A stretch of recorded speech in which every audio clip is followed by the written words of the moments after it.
Dubai में वज़ीर आज़म शहबाज शरीफ और IMF की MD की क्रिस्टलिना जॉर्जिवा की मुलाकात हुई।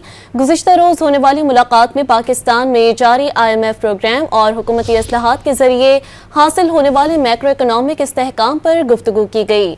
मज़ीद तफ़सीलात जानेंगे। डॉन न्यूज़ के इस्लामाबाद के चीफ रिपोर्टर सनाउल्लाह से रब्ता करने की कोशिश करेंगे। दुबई में वज़ीर आज़म शहबाज शरीफ और IMF की MD क्रिस्टलिना जॉर्जिवा की मुलाकात हुई है। गुज़िश्ता रोज़ होने वाली मुलाकात में पाकिस्तान में जारी IMF प्रोग्राम और हुकूमती इस्लाहात के जरिए हासिल होने वाले मैक्रो इकनॉमिक इस्तेहकाम पर गुफ्तगू की गई। दुबई में ये मुलाकात हुई है। मुलाकात गुज़िश्ता रोज़ वर्ल्ड गवर्नमेंट समिट 2025 के मौके पर दुबई में हुई है। पाकिस्तान में IMF प्रोग्राम पर बातचीत की गई। हुकूमती इस्लाहात के जरिए हासिल होने वाले मैक्रो इकनॉमिक इस्तेहकाम पर गुफ्तगू की गई। और आपको बताएं कि दुबई में वज़ीर आज़म शहबाज शरीफ और IMF की MD क्रिस्टलिना जॉर्जिवा की मुलाकात हुई है।